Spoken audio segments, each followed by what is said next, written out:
দেব আর শুভশ্রীকে একসাথে দেখে মনে হচ্ছে জনগণ পরকীয়ায় বিশ্বাস। আবার যখন এদের মধ্যে পরকীয়া শুরু হয়ে যাবে তখন আবার তো দেখতেই পারবা না। আপনারা যে যাই বলেন না কেন, ওদের জুটিটা কিন্তু আমার কাছে অনেক বেশি ভালো লাগতো, আর ওদের মুভি আমি অনেক বেশি দেখতাম। অনেকে আগে বলতো আমি নাকি শুভশ্রীর মতো দেখতে, আসলে আমি কি শুভশ্রীর চেয়ে কোনো অংশে কম নাকি বলেন তো? আর এই কথাটা ইন্সপায়ার হয়ে আমি আরো বেশি বেশি শুভশ্রী মুভি দেখতাম, আমার এত বেশি ভালো লাগতো। আর আমি নিজেকে মিলানোর চেষ্টা করতাম, আসলে কি কোনো দিক দিয়ে আমার সাথে শুভশ্রীর সাথে মিল আছে। আর সেই ছোটবেলার কথাগুলো অনেক বেশি মনে পড়ে গেল। ছোটবেলায় যখন অনেক বেশি গান দেখতাম, মুভি দেখতাম আর নাচ গান করতাম, সেই গান শুনে কি যে একটা রোমান্স কাজ করতো। আচ্ছা সত্যি করে বলেন তো, আপনাদের এখন শুভশ্রীকে আর দেবকে একসাথে দেখে আপনাদের কাদের এক্স এর কথা মনে পড়ে গেছে একটু বলবেন। কিন্তু যে যাই বলুক ভাই, আমি একটা কথাই বলতে চাই, বাঙালি কিন্তু মানুষের সংসার ধ্বংস করার পিছনে লেগে। দেব আর শুভশ্রী যার যার সংসার নিয়ে কত সুখে আছে, আর বাঙালির মনোভাব তারা চায় তাদেরকে একসাথে দেখতে। কি আশ্চর্য রে ভাই। খালি একটা কথাই বলবার চাই, আপনি কি আপনার বউকে এক্স এর সাথে দেখবার চান? চান না তো, তাহলে আবার শুভশ্রী আর দেবকে একসাথে কিভাবে দেখতে চান? বেচারা রাজ আর রূপমণি কি হবে, আমি সেই চিন্তায় অস্থির।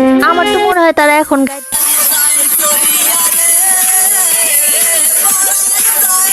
আমি আর কি বলবো, ছোটবেলায় যখন তাদের মুভিগুলো দেখতাম আর তখন ভাবতাম ইস তারা যদি একসাথে হয়ে যেত, তাদের যদি একটা সংসার হইতো, কিন্তু এখন আমি সেটা আর ভাবি না। গাইস, আমি একদমই পরকীয়া বিশ্বাস করি না, একদমই আমি এটাকে অনুচিত মনে করি। সবচেয়ে বেশি খারাপ লাগে কি জানেন, ভালোবাসার মানুষগুলোর আলাদা হয়ে যাওয়া। আসলে অনেক সময় আমরা ভালোবাসলেও সেই মানুষগুলো আমাদের হয় না। তারা যখন স্টেজে কথা বলতেছিল তখন আমার কাছে মনে হচ্ছিল তাদের চোখে মানে ভালোবাসা আমি দেখি। ভাই রে ভাই, এক্স এর সাথে কেমনে করে আবার মুভি করছে, আসলে সত্যি এরা অভিনেতা, নাহলে তো অভিনয় করা সম্ভব না। আই ড্যাম শিওর যে যখন তারা অভিনয় করতেছিল তাদের মনের মধ্যে সেই পুরোনো দিনের স্মৃতিগুলো ধাক্কাধাক্কি করতেছিল। সবার সামনে একগাল হাসি নিয়ে আসলেও দুজনকে না পাওয়ার কষ্ট অন্তত পক্ষে একজনের মধ্যে ছিল, তাই না? আসলে এদেরকে দেখলেই বোঝা যায় জীবনটা আসলে অভিনয় খেলা, মানে অভিনয় করে করে জীবনটা কাটায় দিতে হয়। এককালে প্রিয় মানুষ আরেক কালে হয়ে যায় অনেক বেশি দূরের মানুষ, একদমই অচেনা মানুষ। ওদের প্রেম জাগ্রত হয়েছে কি হয়েছে না সেটা আমি জানি না, কিন্তু আমার তো প্রেম জাগ্রত হয়ে গেছে গাইস। আমার অনেক খারাপ লাগতেছিল ওদেরকে দেখা। সাকিব খান আর বুবলির গসিপ না যেতে যেতে চলে আসছে শুভশ্রী আর দেবের গল্প।